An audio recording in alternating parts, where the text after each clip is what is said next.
Shalom Bapak Ibu dan semua saudara, gimana kabarnya hari ini? Masih dahsyat dan luar biasa. Ya, amin. Ya, kita bersyukur dengan hari-hari ini.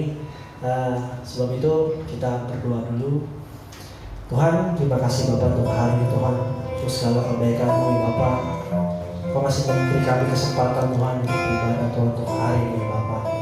Terima kasih Yesus. Sebentar kami ingin mulai Tuhan ibadah kami ya Bapak.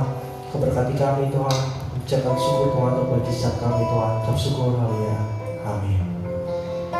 Masih semangat kita ingin naikkan pujian. Tiba saatnya. Samanya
tiada yang ku ingin di bumi, hanya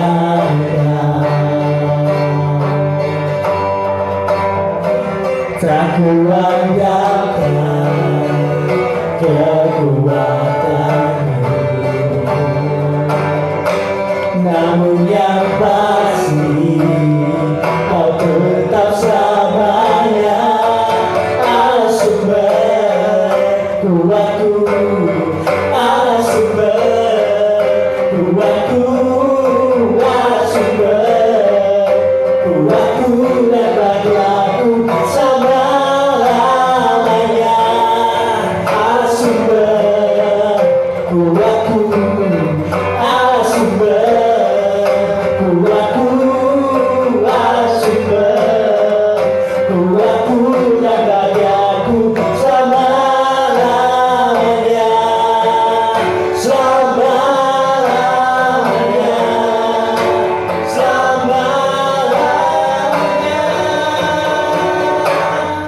selamanya, selamanya, selamanya,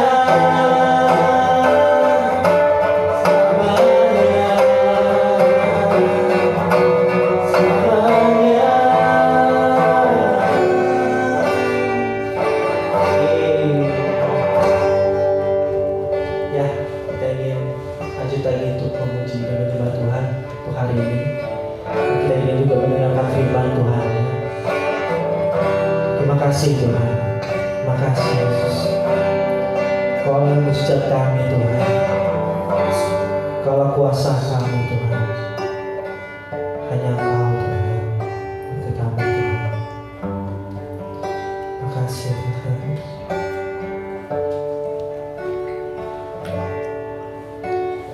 Tak terbatas kuasa-Mu Tuhan, semua dapat Kau lakukan.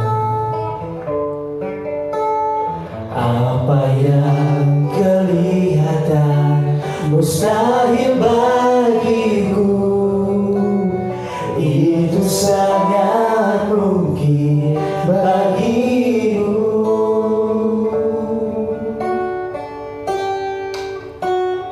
Tak terbatas kuasa-Mu Tuhan, semua dapat Kau lakukan. Apa yang kelihatan mustahil bagimu, itu sangat mungkin bagimu. Di saat ku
Shalom saudara-saudara sekalian.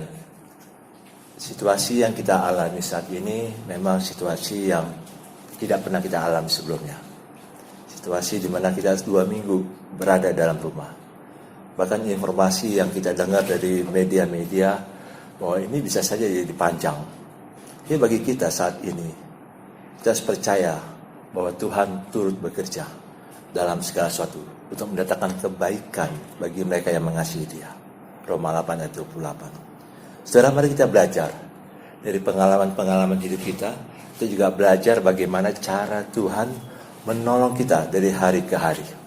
Itu sebabnya hari ini saya ingin menyampaikan firman Tuhan dengan judul Kesudahan segala sesuatu sudah dekat. Kesudahan segala sesuatu sudah dekat. Dari 1 Petrus 4 ayat yang ke-7. 1 Petrus 4 ayat yang ke-7. Demikian firman Tuhan. Kesudahan segala sesuatu sudah dekat. Karena itu kuasailah dirimu dan jadilah tenang supaya kamu dapat berdoa. Sekali lagi saya ingin membacakannya lagi. Kesudahan segala sesuatu sudah dekat. Karena itu kuasailah dirimu dan jadilah tenang supaya kamu dapat berdoa.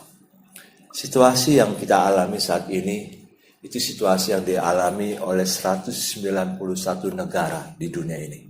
Dari 195, 191 sudah kena corona. Bukan hanya masalah coronanya saja yang kita alami, yang kita takutkan. Tapi dampak ekonominya yang luar biasa. Ini yang jadi permasalahan bagi banyak orang, bagi orang-orang di seluruh dunia. Bahkan boleh dikatakan ada 4 miliar orang, 4-5 miliar orang harus diam dalam rumah.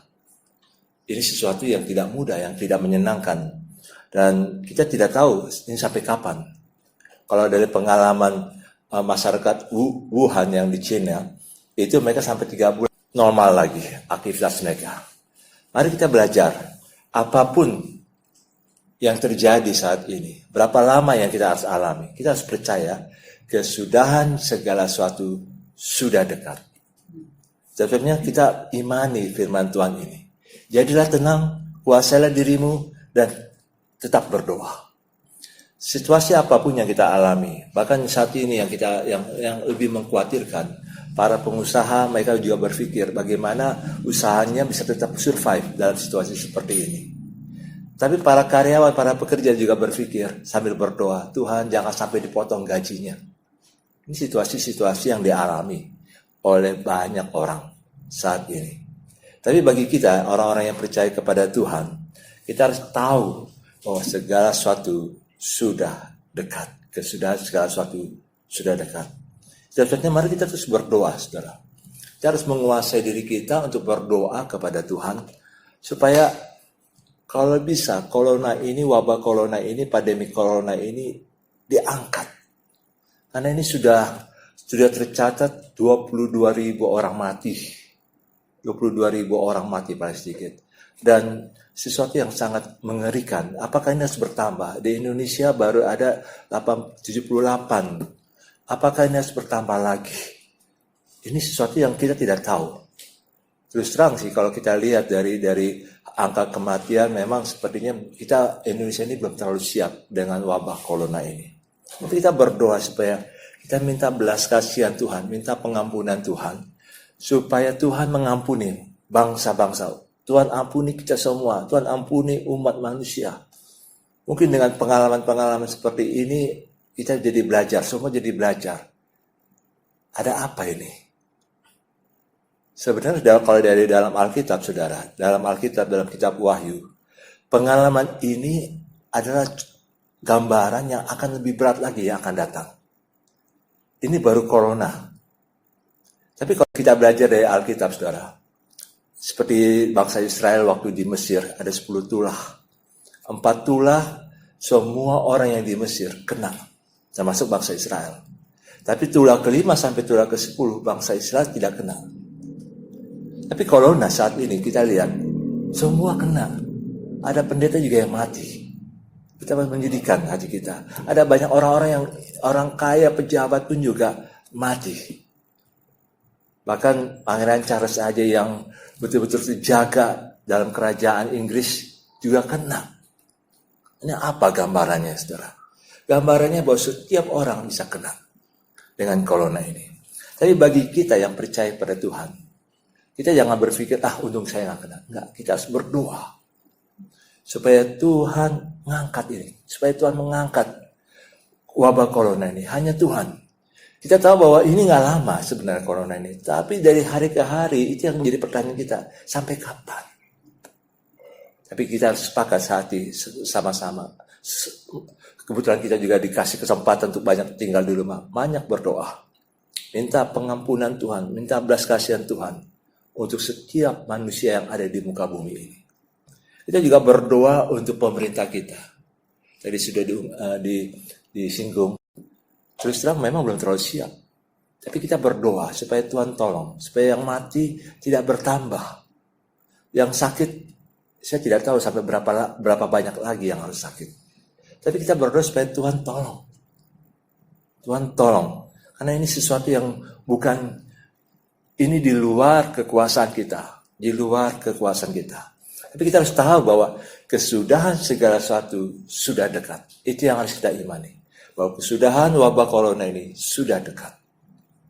Yang ketiga, yang kita harus berdoa kepada Tuhan. Tuhan berikan hikmat kepada para pengusaha juga. Karena mereka juga berpikir saat ini, bagaimana mereka bisa survive. Karena dari segi pemerintah, kita doakan pemerintah, tenaga medis, aparat yang bertugas untuk menjaga supaya wabah ini nggak menyebar kemana-mana. Dan mereka bekerja keras. Kita juga doakan para pengusaha juga, mereka sedang berpikir bagaimana mencari uang dengan baik dalam situasi seperti ini. Bahkan dalam diri mereka ini saat ini, kesehatan atau uang, itu pertanyaan mereka loh. Mau pilih yang mana ini, kesehatan atau uang? Ini sama aja dengan dikatakan ayam atau telur. Pertanyaan-pertanyaan yang sama seperti ini terjadi. Tapi bagi kita adalah kita terus doa. Kesudahan segala sesuatu sudah dekat. Karena itu kuasalah dirimu dan jadilah tenang supaya kamu dapat berdoa. Kita mari terus berdoa supaya kita ditolong oleh Tuhan. Kita pun juga berdoa supaya kita juga tidak kena sakit corona ini dan keluarga kita. Kita sungguh-sungguh berdoa. Karena tidak ada seorang pun yang bisa mengatakan bahwa saya bebas dari sakit corona. Belum tentu. Tapi kita harus berdoa sungguh-sungguh setiap hari supaya Tuhan menolong kita. Saudara yang dikasih oleh Tuhan, kita belajar dari pengalaman-pengalaman yang saat ini.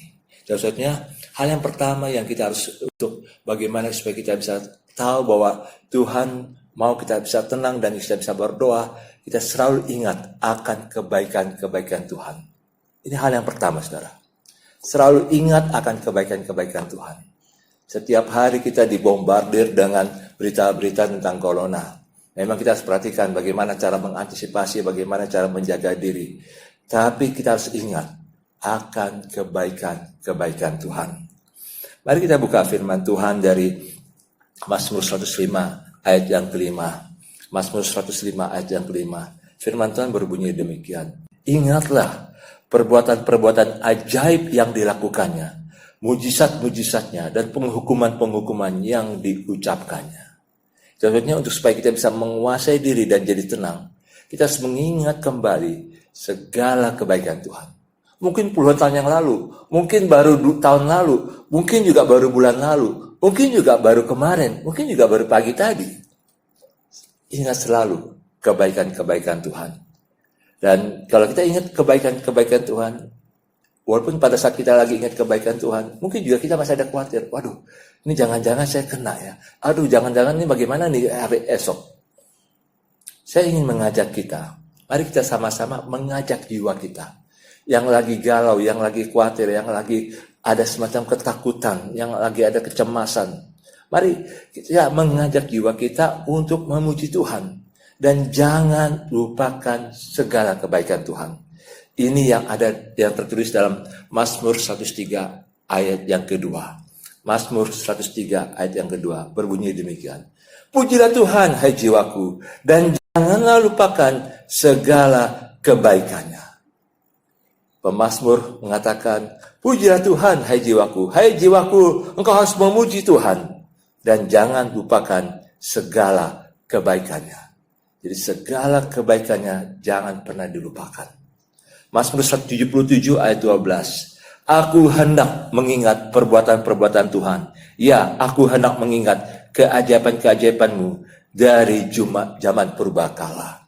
Mazmur 77 ayat 12. Jadi kita harus selalu mengingat kebaikan-kebaikan Tuhan. Bagaimana cara Tuhan menolong kita. Walaupun mungkin hal yang kecil, hal yang sepele, hal yang tidak berarti. Mungkin kita pikir, ini biasa-biasa saja. Tapi kita selalu ingat, itu kebaikan Tuhan. Itu bukan karena kita. Ulangan 7 ayat 18 dan 19. Dikatakan demikian. Untuk Musa mengingatkan kepada bangsa Israel apa yang mereka harus hadapi dan mereka siap bagaimana untuk menghadapi masuk ke tanah Kanaan. Dan mereka harus ingat apa yang Tuhan sudah buat. Ulangan 7 ayat 18 dan 19. Maka janganlah engkau takut kepada mereka. Ingatlah selalu apa yang dilakukan Tuhan Allahmu terhadap Firaun dan seluruh Mesir. Ayat 19. Ya, ini cobaan-cobaan besar yang kau lihat dengan matamu sendiri. Tanda-tanda dan mujizat-mujizat, tangan yang kuat dan lengan yang teracung yang dipakai Tuhan Allahmu untuk membawa engkau keluar. Demikianlah juga akan dilakukan Tuhan Allahmu terhadap segala bangsa yang engkau takuti. Jadi Musa mengingatkan bangsa Israel, jangan takut dengan bangsa-bangsa di Kanaan. Ingatlah bagaimana cara Tuhan menolong mereka di Mesir. Mari kita mau perkatakan firman Tuhan ini dengan diri kita sendiri pada dalam konteks saat ini. Mungkin saudara nanti saya akan baca pelan-pelan, nanti saudara bisa ikutin secara pelan-pelan juga. Demikian. Maka janganlah engkau takut, hai jiwaku, kepada situasi saat ini. Ingatlah selalu apa yang dilakukan Tuhan Allahmu dalam membela engkau. Saya ulangi kalimat yang pertamanya di ayat 18 ini. Maka janganlah engkau lupa takut terhadap situasi saat ini. Ingatlah selalu apa yang dilakukan Tuhan Allahmu dalam membela engkau. Dalam ayat selanjutnya dengan versi yang saya buat sendiri untuk konteks dalam zaman saat ini dikatakan demikian. Ya, ini cobaan-cobaan besar yang telah kau lihat dengan matamu sendiri. Tanda-tanda dan mujizat-mujizat, tangan yang kuat dan lengan yang teracung yang dipakai Tuhan Allahmu untuk membela engkau. Demikianlah juga akan dilakukan Tuhan Allahmu terhadap engkau dalam situasi saat ini. Jadi kalau apa yang Tuhan sudah buat yang lalu, Tuhan akan buat yang sama terhadap kita pada saat ini. Jadi situasi kita dengan wabah corona ini, janganlah kita takut. Selalu ingat kebaikan Tuhan. Bahwa kita percaya saat ini Tuhan juga membela kita untuk menghadapi situasi saat ini. Jadi mengingat kebaikan Tuhan itu sangat penting dalam hidup kita. Untuk menguasai diri kita dan kita bisa jadi tenang dan kita bisa berdoa. Dan sebenarnya saudara, mari kita selalu mengingat akan kebaikan Tuhan. Sebentar, Well dan Singer akan nyanyikan lagu Semua Baik.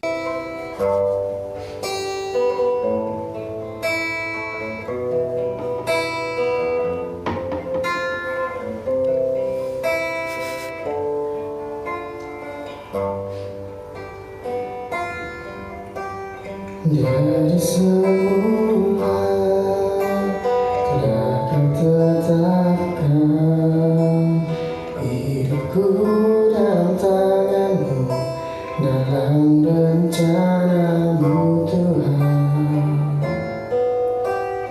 Rencana indah telah kau siapkan bagi masa depanku yang penuh harapan.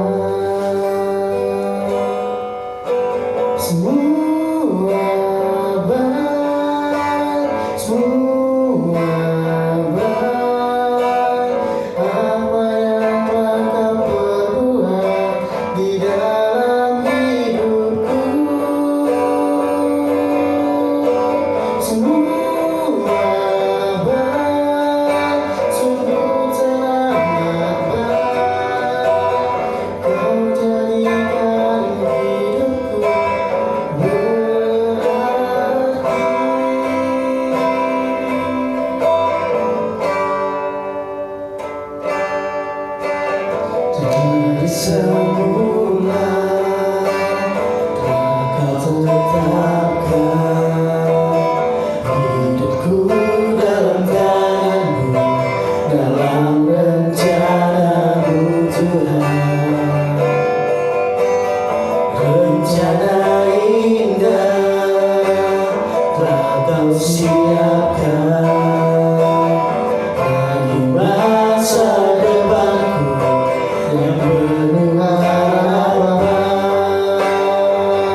saudara dengar, dari semula telah kau tetapkan hidupku dalam tanganmu, dalam rencanamu Tuhan.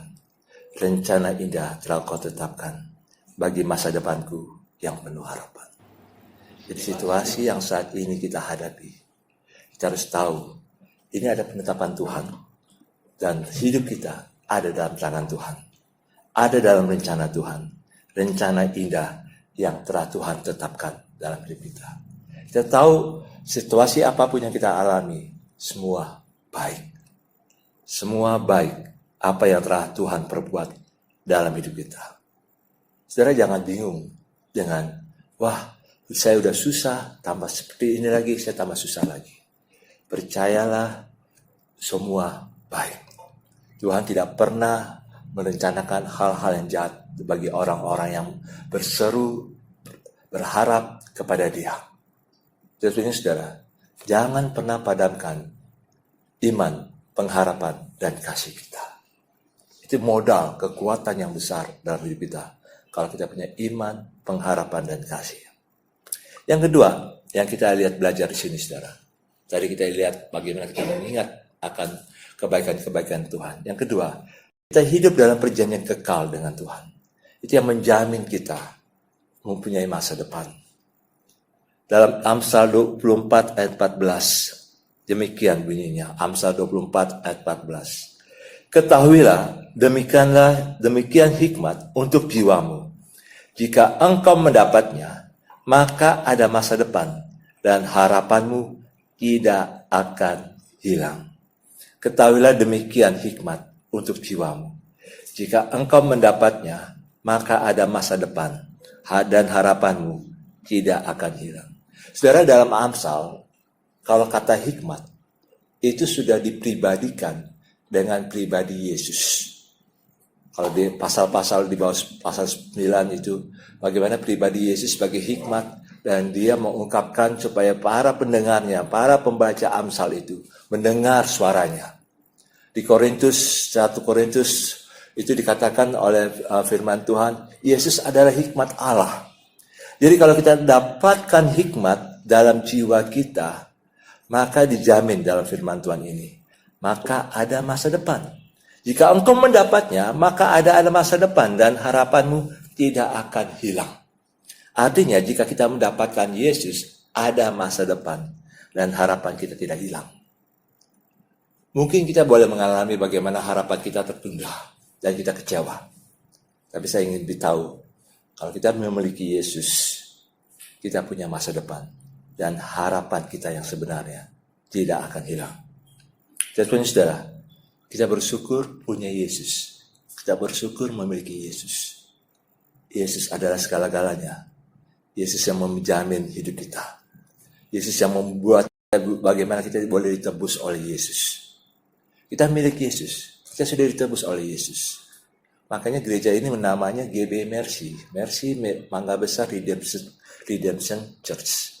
Gereja yang berpusat kepada penebusan Yesus. Kita selalu mengingat akan penebusan Yesus.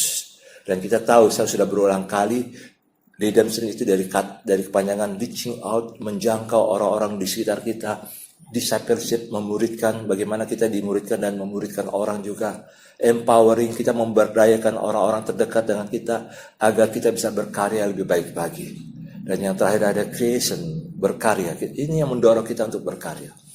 Kalau kita punya perjanjian kekal dengan Yesus, Yesus adalah jaminan bagi kita punya masa depan.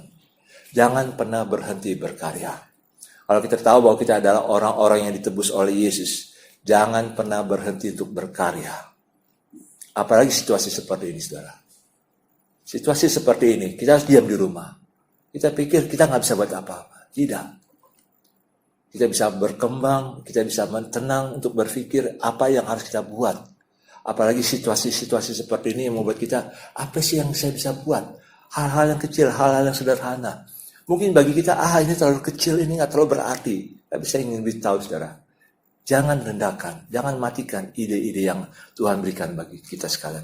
Mari kita berkarya, karena kita punya perjanjian kekal, kita punya masa depan, kita punya hari esok. Karena kita dapatkan Yesus, maka kita punya masa depan, kita punya hari esok. Kita terus berkarya. mulai berpikir apa yang kita harus lakukan. Mungkin kesempatan kita untuk bertemu orang kurang, tapi kesempatan kita untuk bertemu dengan Tuhan itu banyak sekali. Dan kita bisa pakai untuk hal itu. Saudara, sebabnya kalau kita punya Yesus, kita punya masa depan. Sebab dia hidup. Maka ada hari esok. Tapi sini saudara, saya ingin menutup firman Tuhan ini, khotbah ini, dengan menyanyikan lagu, sebab dia hidup, ada hari esok. Amin.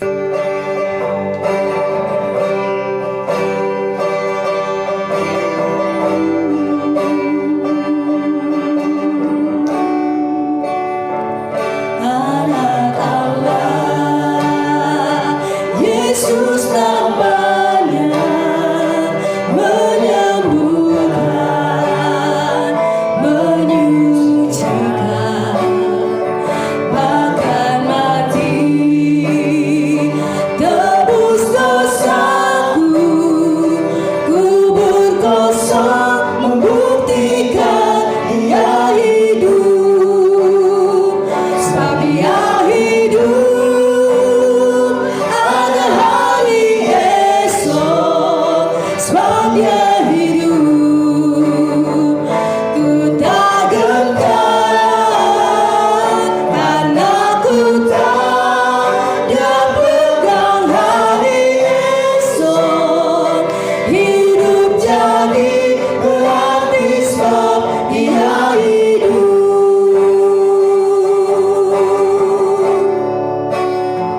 Anak Allah,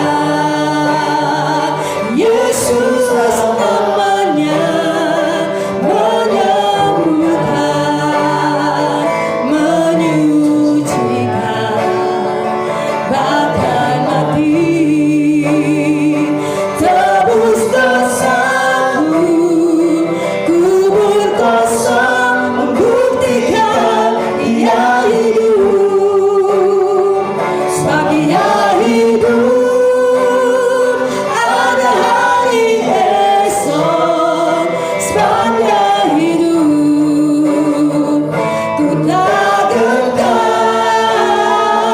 karena ku tahu dia pegang hari esok, hidup jadi berarti sebab dia hidup, sebab dia hidup, ada hari esok, sebab dia hidup,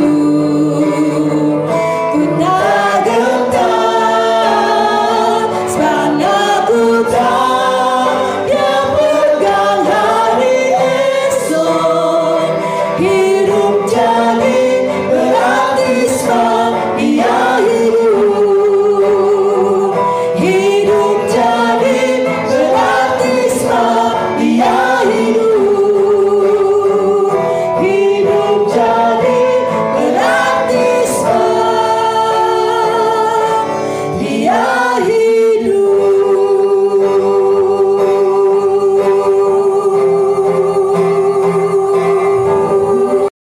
Jemaat, terimalah berkat daripada Tuhan untuk kita sekalian. Tuhan memberkati engkau dan melindungi engkau.